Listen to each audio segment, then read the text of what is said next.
ketaatan itu boleh membawa seorang hamba masuk ke dalam neraka, kemaksiatan itu boleh membawa seorang hamba ke dalam surga.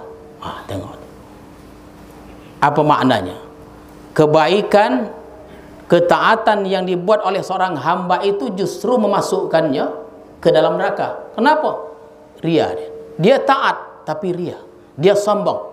Karena sombong dan ria itu dimasukkan Allah ke dalam neraka.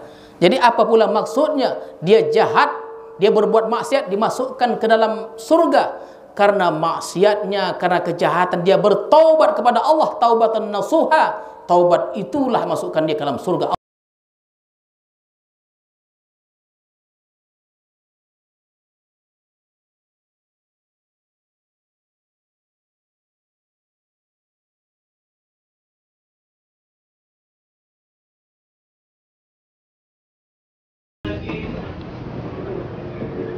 Al-Fatihah.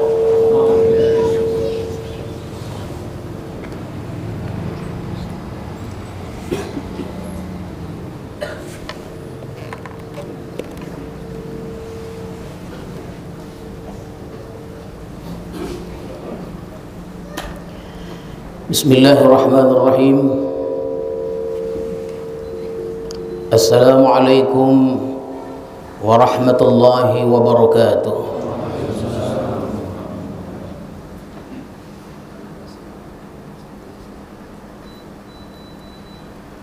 Alhamdulillahilladzi qasadahu as-salikun as-sairun wa 'arafahu al-wasilun al-'arifun. أشهد أن لا إله إلا الله وحده لا شريك له الذي خزائنه بين الكاف والنون الذي إذا أراد شيئا قال له كن فيكون وأشهد أن سيدنا محمدا عبده ورسوله الأمين المأمون اللهم صل وسلم على سيدنا محمد السير المكنون وعلى آله وصحبه وذريته وأتباعه إلى يوم لا ينفع فيه مال ولا بنون أما بعد.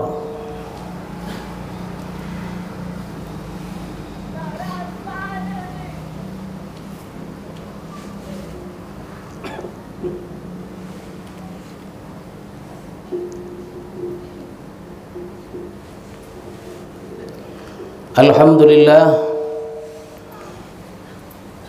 marilah kita bersyukur kepada Allah Subhanahu wa ta'ala yang telah melimpahkan rahmat dan hidayahnya kepada kita semua, sehingga pada malam hari ini kita dapat melaksanakan salat maghrib berjemaah di madrasah ini, sekaligus melanjutkan kajian hikam kita setelah lebih kurang 2 bulan terhenti. Salawat dan salam kita ucapkan dan kita sampaikan kepada Rasul sallallahu alaihi wasallam beserta keluarga, para sahabat dan para pengikut-pengikut beliau. Mudah-mudahan hadirin sekalian kita mendapat syafaat Rasulullah di hari kemudian nanti. Amin ya rabbal alamin. Tuan-tuan para khalifah, hadirin hadirat, الحكمة السابعة والخمسون من الحكم العطائية. قال الإمام العارف بالله أحمد بن عطائية السكندري رحمه الله ونفعنا بعلومه. Maka pada hikmah yang ke-57 dari Al-Hikam Al-Ataiyah telah berkata Imam Ahmad ibn Athaillah As-Sakandari rahimahullah wa nafa'ana bi'ulumihi wa asrari. Kata beliau, qata'a as-sa'irina lahu wal wasilina ilayhi an ra'yati a'malihim wa syuhudi ahwalihim Amma as-sa'irun فلأنهم لم يتحققوا الصدق مع الله فيها وأما الواصلون فلأنه غيبهم بشهوده عنها. Allah telah mencegah akan orang-orang salikun dan orang-orang wasilun daripada memandang amal ibadah mereka dan menyaksikan keadaan mereka. Adapun orang-orang yang salikun atau orang yang menjalani jalan tarekat, mereka itu tidak memastikan akan kebenaran beserta Allah pada amal mereka. Sedangkan orang-orang yang sudah wasil, maka bahwa Allah menenggelamkan mereka dengan menyaksikan Allah daripada amal-amal mereka itu. Itulah hadirin sekalian, lebih kurang terjemahan hikmah yang ke-57. Ya, sambungan dari hikmah-hikmah sebelumnya tentang as-salik dan al-wasil kita sudah jelaskan pada pertemuan sebelumnya, dan kita hurai lagi kembali pada bahagian lainnya. Tapi itulah lebih kurang terjemahannya. Ahlullahi fariqani. Ya, ahlullah itu fariqani. Ahlullah itu dua kelompok. Nah, itu dia. Ahlullah fariqani. Ahlullah itu dua kelompok. Arti asal ahlullah itu adalah keluarga Allah. Ya, keluarga Allah. Arti asalnya keluarga Allah. Jadi ahlullah itu keluarga Allah, maksudnya orang-orang yang dekat dengan Allah, karena Allah tidak berkeluarga dan tidak berketurunan.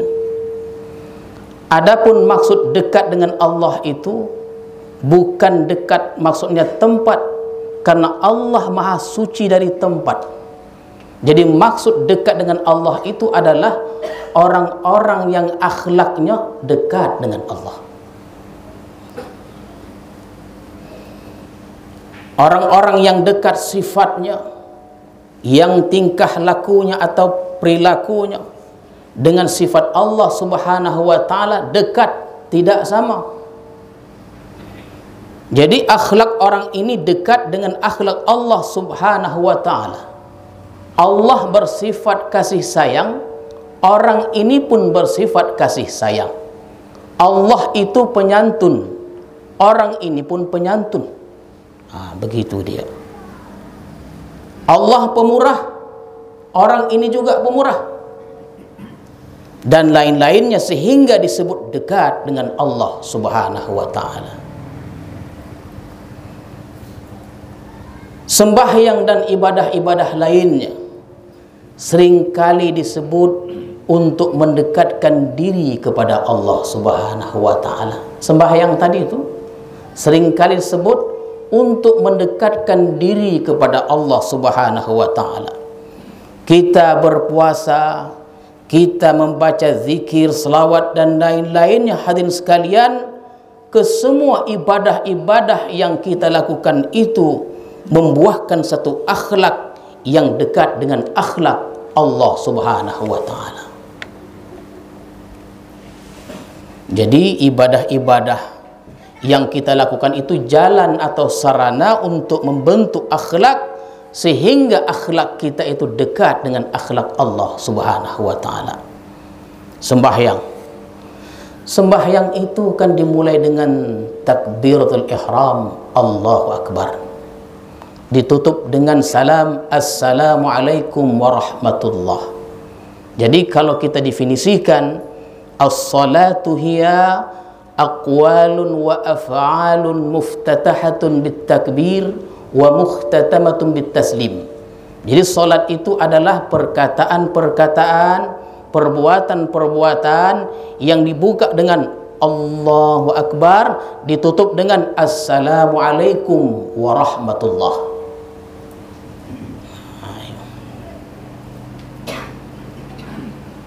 Begitu solat tuh. Jadi kalau kita sedang solat, ada orang salam, hulurkan tangannya, jangan dihulurkan pula. Habis salam, assalamualaikum warahmatullah, baru bersalam. Ya. Jadi assalamualaikum warahmatullah itu adalah inti dari solat atau sembahyang itu. Assalamualaikum warahmatullah itu intinya. Artinya orang yang sembahyang atau solat akan bersifat salam. Begitu dia. Orang yang solat itu insya Allah dia akan bersifat salam. Maksudnya orang yang solat itu akan menyenangkan orang lain. Orang yang solat itu akan membahagiakan orang lain. Orang yang solat itu akan mensejahterakan orang lain. Jadi yang demikian yang disebutkan itu semuanya sifat akhlak Allah. Oleh karena itu orang yang solat dan benar solatnya, dia berakhlak dengan akhlaknya Allah, menyenangkan orang, membahagiakan orang, mensejahterakan orang. Itu akhlak Allah. Takhallaqu bi akhlaqillah. Kita itu diperintahkan untuk berakhlak dengan akhlak Allah subhanahu wa ta'ala. Puasa contoh yang lain. Puasa itu kan salah satu ibadah. Tujuannya adalah untuk membentuk akhlak juga. Akhlak yang bagaimana? Kepekaan terhadap manusia dan kepekaan terhadap alam semesta. Itu ibadah puasa.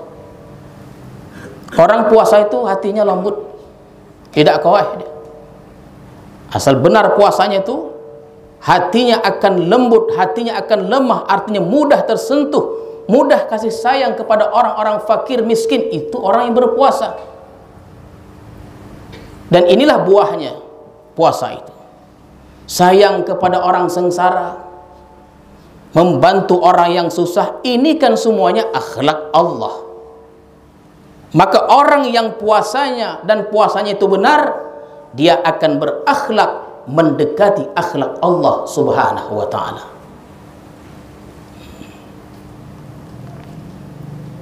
Jadi pada awal tadi saya sebutkan ahlullah itu fariqani.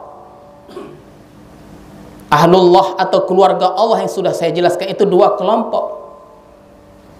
Jadi keluarga Allah ini dua kelompok dari hikmah yang ke-57 ini. Siapa mereka atau siapa kedua kelompok ini? Adakah kita termasuk keluarga Allah? Itu dia. Dengarkanlah elok-elok ya. Aslullah ahlullahi fariqani. Orang yang dekat dengan Allah itu ada dua kelompok. Fariqun, yang pertama as-sairun atau salikun. Kelompok yang disebut sair atau salik. Ya. Jadi mudahnya itu, salaka itu orang yang berjalan itu. Salik itu orangnya. Suluk itu tempat suluk.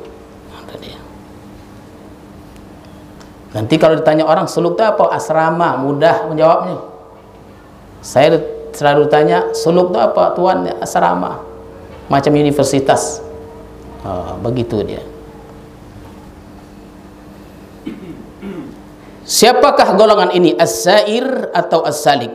As-sairun atau as-salikun. Humul ladzina amanu wattajahu ila tanfidhi awamirillah aw ibti'adi an nawahih وَبَذَلُوا جُهْدَهُمْ لِتَزْكِيَةِ نُفُوسِهِمْ مِنَ الشَّوَائِبِ الْمُهْلِكَاتِ وَسَيْرِ الْمَقَامَاتِ وَأَخْلَصُوا تِلْكَ لِلَّهِ تَعَالَى. Itulah yang dinamakan as-sair atau salik. Orang-orang yang beriman dan berhadap kepada meluluskan perintah Allah dan menjauhi segala larangan Allah dan mengorbankan seluruh kemampuannya untuk membersihkan diri mereka dari campuran-campuran yang merusak dan menjalani makam-makam seperti taubat, seperti wara, seperti zuhud dan mereka ikhlas seluruhnya karena Allah. Wa akhlasu tilka lillahi ta'ala. Itulah as-salik atau as-sair. Jadi siapa mereka? Kalau kita lihat ada 6. Ya, salikun ini ada 6. Yang pertama, beriman kepada Allah. Dan imannya manusia itu, imannya hamba-hamba Allah ini ada peringkat-peringkatnya. Dan itu Rasul katakan kepada sahabat untuk membandingkan betapa hebatnya iman Abu Bakar Siddiq. Nah, jadi kita semuanya beriman, tapi iman kita ini berbeda-beda. Tapi beriman, ya. Orang salik itu ciri-cirinya yang pertama adalah beriman kepada Allah. Insya Allah kita ini berimanlah kepada Allah ini. Yang kedua, melaksanakan perintah Allah. Yang ketiga, menjauhi yang dilarang oleh Allah. Yang keempat, berusaha seluruh kemampuan untuk membersihkan diri dari campuran-campuran yang merusak. Yang kelima, menjalani maqam-maqam atau tingkatan-tingkatan. Dan yang keenam, mereka ikhlas kepada Allah Subhanahu wa ta'ala seluruhnya itu. Jadi apapun ibadah kita di penghujungnya itu ilahi anta maqsudi wa ridhaka matlubi. Makanya dalam kita beribadah, terkadang dalam kita menjalani ibadah yang panjang itu, kita akan diuji dengan berbagai ujian yang tidak enak, ujian yang enak, kelebihan-kelebihan. Ingat, itu belum sampai lagi, itu ujiannya. Kita mesti fokus, konsentrasi bahwa tujuan ibadah kita itu tidak lain dan tidak bukan ilahi anta maqsudi wa ridhaka matlubi. Itulah dia. Jadi seperti maqam taubah. Ya, maqam taubah. Dijalanilah maqam taubat itu dengan baik, dengan bagus. Kalau taubatnya itu bagus, kita dapat rasakan itu. Makanya dalam tarikat ini dia makam yang pertama, walaupun orang-orang suluk ini dia lebih kepada prakteknya, lebih pada praktek. Tanpa mereka sadari, mereka sudah menjalani makam-makam itu. Masuk suluk melalui makam pertama, taubat namanya. Maka disuruh para salik itu mandi taubat, perbanyak sembahyang taubat. Taubat dari apa? Taubat dari segalanya. Taubat dari segalanya. Ada 7 dia. Ya, ada 7 dia yang melakukan dosa itu. Jadi kalau taubat ini baik dan bagus, hadirin sekalian, naik ke makam wara. Dan kita sudah jelaskan tentang wara itu. Waranya bagus dengan ciri-cirinya, naik kepada makam berikutnya, zuhud. Ini namanya makam-makam. Dan kita sudah jelaskan panjang lebar tentang wara dan zuhud itu. Jadi hadirin dan hadirat sekalian, inilah yang disebut dengan salik. Orang suluk itu itulah dia. Ya, senantiasa dia itu bertobat kepada Allah Subhanahu wa ta'ala.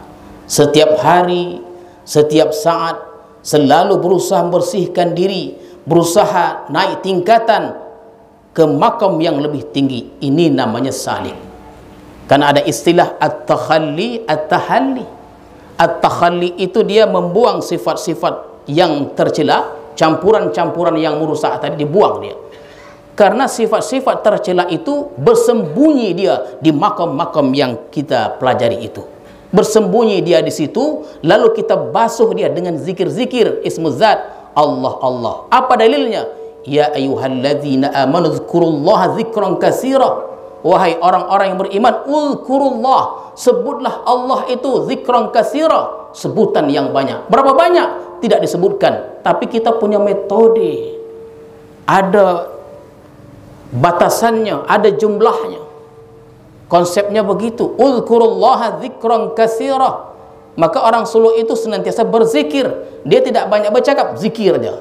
Allah Allah, dan meletakkan Allah itu pada tempat yang tepat, makam tadi dia. Untuk apa? Takhalli tadi, membuang sifat-sifat tercela untuk apa? Tahalli, supaya masuk sifat-sifat terpuji tadi. Apa dia? Qanaah. Begitu dia, ikhlas. Apalagi sifat-sifat terpuji yang lainnya. Itu namanya orang salik. Ya. Berkombo sekali-kali boleh. Bukan tak boleh. Kadang-kadang kita takut juga. Badan di kelambunya, kepala di kelambu yang lain. Sur berkombo tu. Yang berkombo kan kita tengok bangkit jam 2, jam 3 kan tak ada kepala aja. Heran, semakin surnya berkombo, badan dia di dalam kelambu dia, kepala di kelambu yang lain. Tak apa-apa, sekali-kali boleh. Ya.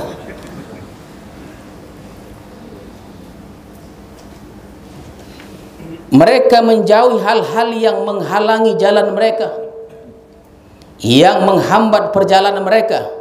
Itulah namanya ahlullah, keluarga Allah. Golongan pertama salik. Hadirin dan hadirat sekalian, ini contoh nih. Mari kita timbang elok-elok, ya, timbang elok-elok.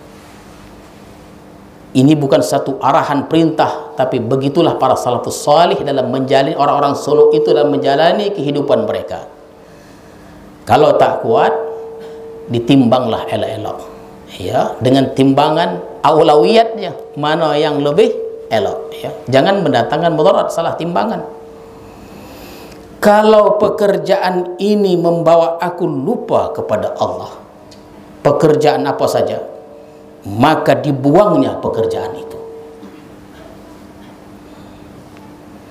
Kalau pekerjaan ini atau barang ini yang kumiliki ini, barang apa saja, sama ada dia kenderaan, pakaian dan lain-lainnya, melalaikan aku dari zikrullah, aku buang barang ini. Itu dia. Apabila manusia ini selalu mengarahkan aku kepada hal-hal yang negatif, maka manusia ini tidak aku kawani lagi. Ini namanya salik. Ini namanya salik.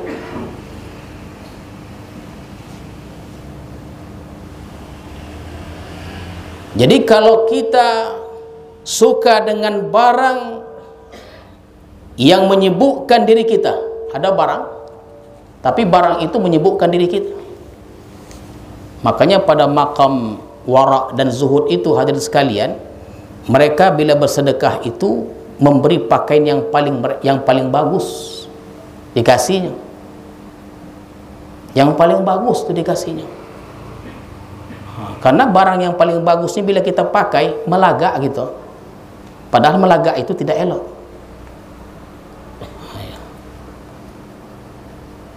Jadi apabila ada pekerjaan dan pekerjaan itu melalaikan, seorang salik, dibuangnya pekerjaan itu. Demikian juga kawan yang melalaikannya dari zikrullah, tidak dikawannya lagi. Maka orang ini tidak termasuk. Kalau begitu dia, ya, kalau dia tidak berbuat demikian, dikawaninya barang-barang yang melalaikan dia, dipertahankannya, laisa min ahlillah, itu bukan dari ahlullah, bukan dari keluarga Allah subhanahu wa ta'ala. Itulah kita tuh pentingnya melalui makam-makam tadi. Kalau belum sampai makamnya, jangan dicoba. Bahaya. Ya, nanti kita persalahkan dan kita tidak tahu apa yang kita persalahkan. Jadi seorang salik itu setiap saat meningkatkan dirinya makin dekat kepada Allah subhanahu wa ta'ala, dan bukan seperti orang awam. Dia berbeda. Kan orang suluk ini hidup yang paling indah dia. Di mana keindahannya? Suluk 10 hari sembahyang berjemaah. Itu belum tentu boleh dibuat oleh orang-orang yang bukan suluk. Dalam suluk itu seorang salik, dia kekal air wudu'nya.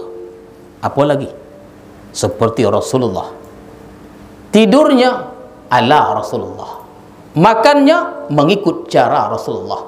Yang jelasnya sepanjang hidupnya 10 hari itu di dalam rumah suluk tidak pernah membuka auratnya walau di kamar mandi. Adakah kita berlebihan mengatakan bahwa hidup indah itu di rumah suluk? Tidak berlebihan, itu kenyataannya. Bahkan kita mempraktekkan firman Allah, ya ayyuhallazina amanu uzkurullaha dzikran katsira. Sebutlah Allah itu dengan sebutan yang banyak. Orang suluklah yang praktekkannya. Yang di luar belum tentu.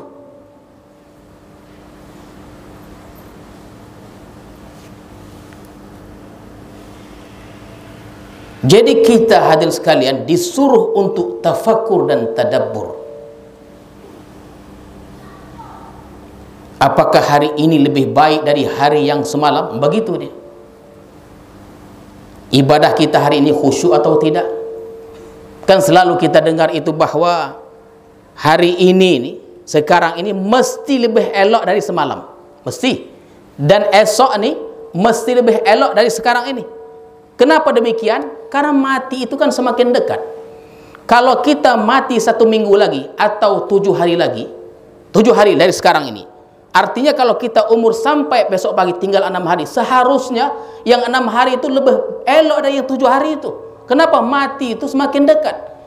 Maka benarlah merugi dan terlaknat apabila hari ini jauh lebih tak elok dari hari semalam. Maka kita tengok tafakun tadabbur, macam mana khusyuknya aku hari ini. Jadi kalau sembahyang maghrib semalam dan sembahyang maghrib sekarang ini sama, tafakkur dan tadabburlah wahai ayyuhas salikun. Sama dia. Padahal kita nak menghadapi mati. Seharusnya tidak sama. Kalau tahu kita kematian itu esok Allah beritahu kepada kita bahwa esok kita akan mati. Macam mana rasanya Isya malam ni? Macam mana rasa Isya malam ni? Minta pada imam kalau boleh malam ni 2 halaman baca Quran. Oh, gitu dia. Kenapa? Karena tahu besok mau mati. Ini karena tidak tahu, sama sajalah. Ya, sama saja dia. Jadi tafakur dan tadabbur ini kita tengok tingkat kekhusyukan kita, kehadiran hati kita. Memanglah tuan-tuan dan hadirin sekalian, kita selalu ditanya, wahai tuan, macam mana supaya solat kami ini khusyuk? Jawabannya, seorang sahabat, seorang murid Imam Al-Ghazali bertanya demikian juga. Dijawab oleh Al-Ghazali, teruslah engkau sembahyang sehingga engkau menemukan kekhusyukan itu.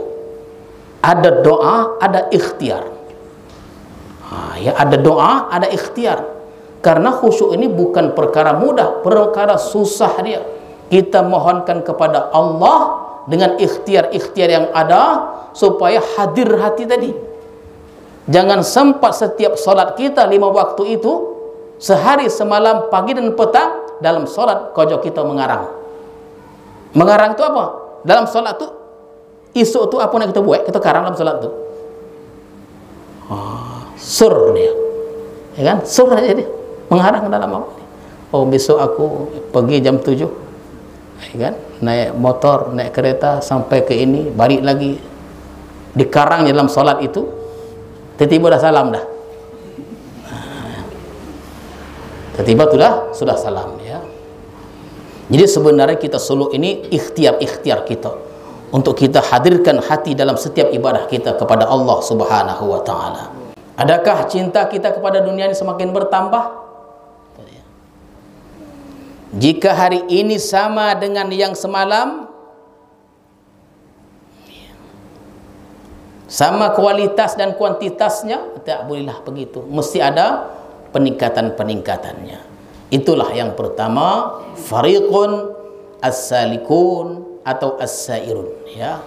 Yang pertama itulah dia keluarga Allah. Itu yang paling yang pertama itu.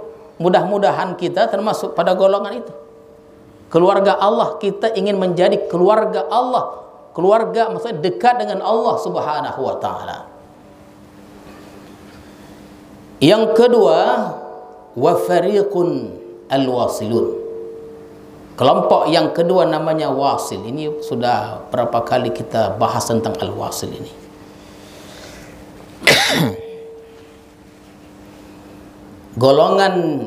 Satu golongan lagi yang disebut dengan ahlullah, yaitu al-wasil. Artinya al-arifun billah. Orang yang sudah kenal dengan Allah Subhanahu wa taala. Ya, orang yang sudah kenal itu namanya arif. Al-wasilun tu wasal, dari kalimat wasala. Orang yang kita salaka itu perjalanan wasal, orang sudah sampai, sudah arif, kenal dengan Allah Subhanahu wa taala. Humul ladzina saru sayran tawilan hatta wasalu ila alla yarawnal kauna illa ra'al mukawwin. Itulah wasil. Orang yang sudah berjalan jalan yang jauh sehingga mereka telah sampai bahwa tidak memandang sesuatu kecuali memandang Allah. Itulah ya, alla yarawnal kauna, al-kaun tu alam, illa ra'al mukawwin, melainkan melihat mukawwin Allah Subhanahu wa taala. Jadi itu namanya wasil. Jadi tuan-tuan hadirin sekalian, boleh kita contohkan sedikit wasil ni dia, ya, sebelum kita bahas sambung lagi. Jadi wasilnya unik dia. Dia segala sesuatu yang dilihat Allah Subhanahu wa taala. Jadi orang-orang sudah sampai ke tahap ini dia lain. Dalam salatnya, dalam zakatnya, dalam puasanya, kemudian dalam sedekah dan lain-lainnya berbeda dengan salik dan orang-orang awam. Jadi kita yang belum makrifat kepada Allah, hanya kita ada kemauan untuk makrifat dan sudah berjalan. Kita bukan seorang yang arif billah, tapi ada kemauan, ada ikhtiar.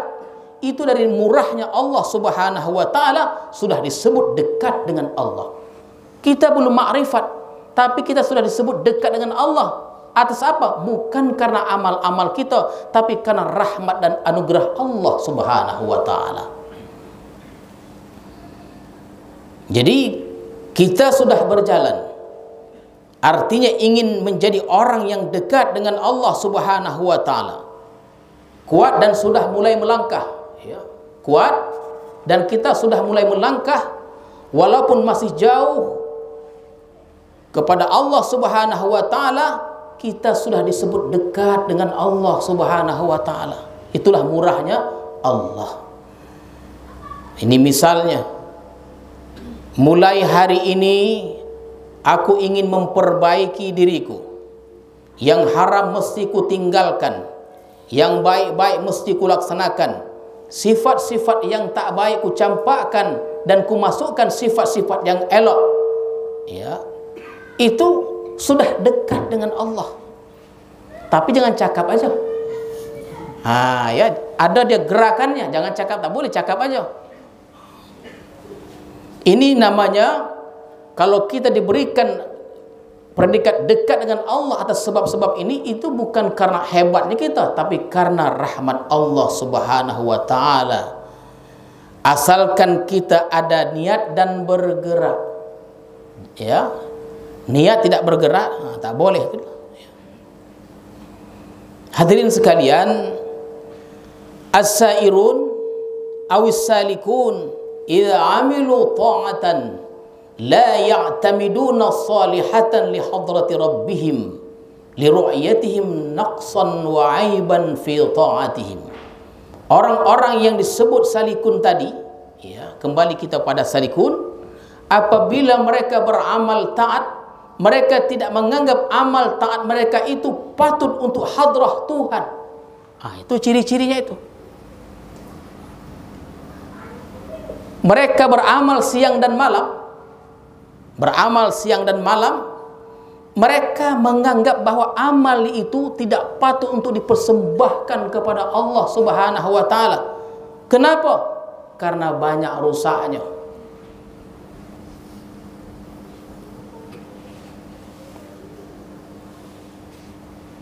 Ya, jangan kita menganggarkan ibadah kita.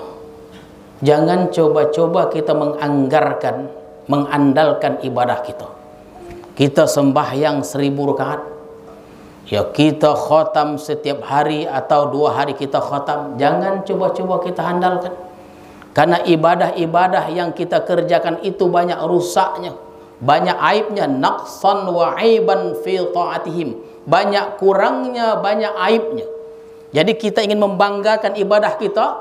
Contoh, kita ingin banggakan salat maghrib tadi, kita ingin banggakan. Tak pantas salat maghrib itu sebagai sebagai yang memasukkan kita ke dalam surga. Tak pantas, tak jadi dia. Karena sembahyang maghrib kita tadi banyak celahnya, banyak aibnya, banyak kurangnya. Mulai dari takbiratul ihram sampai assalamualaikum, hadirkah hati kita? Kalau kita tidak hadir hati tadi, entah kemana-mana hinggapnya pikiran kita dalam salat-salat kita, itu yang kita mau banggakan di hadapan Allah. Orang salik tidak menganggarkan, tidak menghandalkan, tidak membanggakan amal ibadahnya ke hadrah Allah Subhanahu wa taala. Ra'au salatahum wa siyamahum wa zakatahum wa hajjahum wa awradahum mulawwasatan bil uyub wal afat min ghafalatin wa huzuz fala ya'tamiduna illa ala fadli rabbihim wa rahmatih. Mereka itu melihat sembahyang mereka, puasa mereka, zakat mereka, haji mereka, awradahum, dan wirid-wirid mereka bercelumur dengan aib dan penyakit. Itu dia, daripada lupa dan lalai. Jadi ini yang mau kita banggakan. Makanya suluk itulah salah satu jalan untuk menjadikan kita itu senantiasa hadir hati kita kepada Allah Subhanahu wa taala. Jadi hadirin sekalian, mereka itu beramal, membuat taat, menganggap amal mereka itu tidak ada. Ya, menganggap amal mereka itu tidak ada. Sembahyang mereka, kemudian baca Quran mereka banyak rusaknya. Puasa yang mereka puasakan itu banyak rusaknya. Sehingga mereka menganggap amal-amal itu tidak ada artinya. Begitulah orang salik. Pandangan mereka terhadap ketaatan mereka, pandangan mereka terhadap ketaatan mereka itu begitu dia. Mengandalkan rahmat Allah Subhanahu wa ta'ala. Hati-hati dia. Ada satu istilah itu yang pernah saya kemukakan kepada hadirin sekalian, begini dia. Ketaatan itu boleh membawa seorang hamba masuk ke dalam neraka. Kemaksiatan itu boleh membawa seorang hamba ke dalam surga. Tengok. Apa maknanya? Kebaikan, ketaatan yang dibuat oleh seorang hamba itu justru memasukkannya ke dalam neraka. Kenapa? Ria dia. Dia taat tapi ria. Dia sombong. Karena sombong dan ria itu dimasukkan Allah ke dalam neraka. Jadi apa pula maksudnya? Dia jahat, dia berbuat maksiat, dimasukkan ke dalam surga. Karena maksiatnya, karena kejahatan, dia bertaubat kepada Allah, taubatan nasuha. Taubat itulah masukkan dia ke dalam surga Allah Subhanahu wa ta'ala.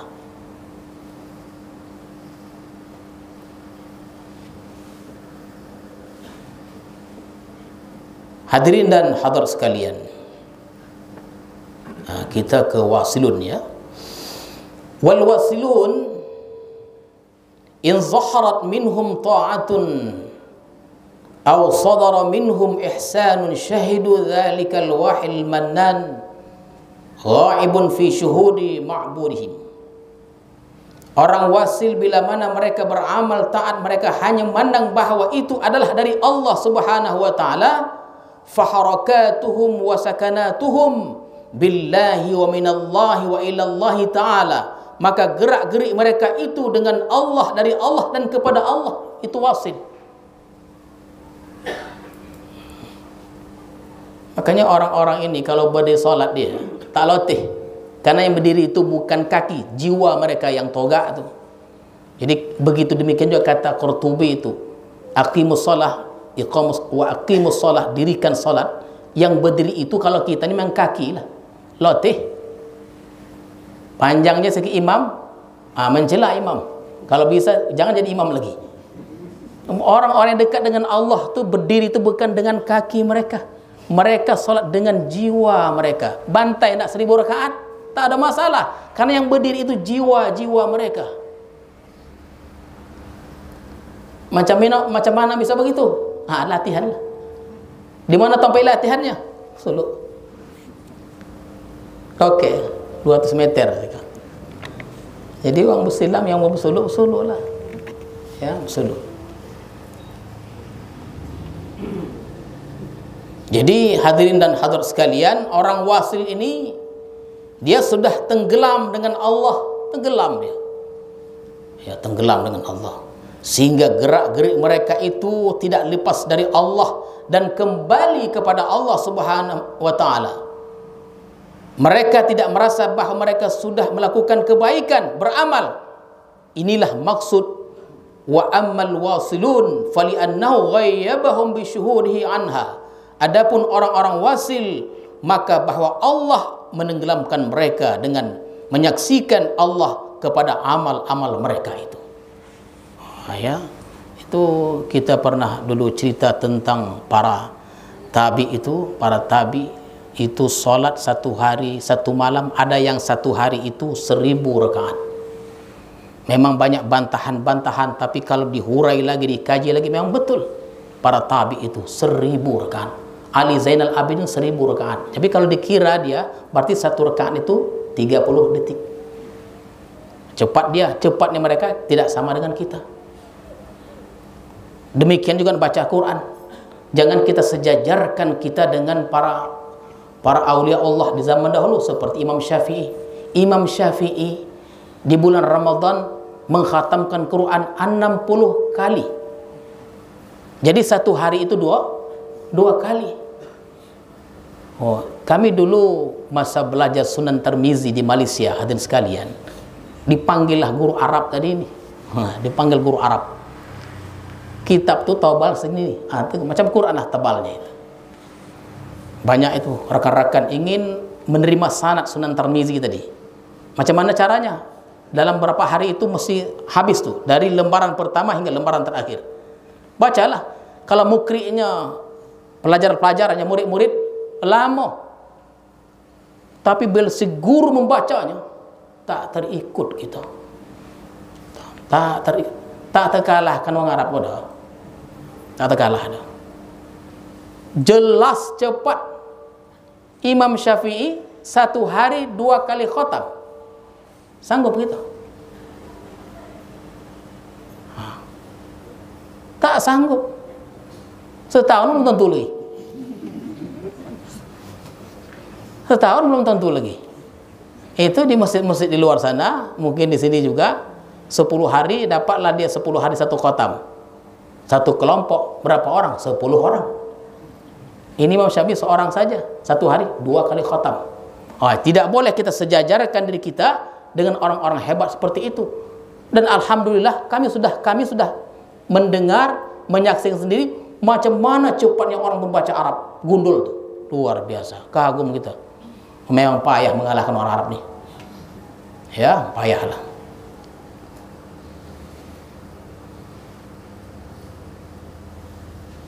Jadi hadirin dan hadirat sekalian, hanya 2 kelompok inilah yang disebut ahlullah. Yang pertama as-salikun dengan cirinya 6 tadi, dan yang kedua ada al-wasilun. Ya, keduanya al-wasilun. Jadi salikun itu bila mereka beramal, mereka tidak menganggap amal mereka itu berharga karena banyak rusaknya, sehingga mereka semata-mata mengharap anugerah Allah Subhanahu wa taala. Jadi kalau kita beramal, jangan coba-coba kita handalkan, aku sudah begini, aku sudah tunggu dulu. Yang kita handalkan itu adalah anugerah Allah Subhanahu wa taala.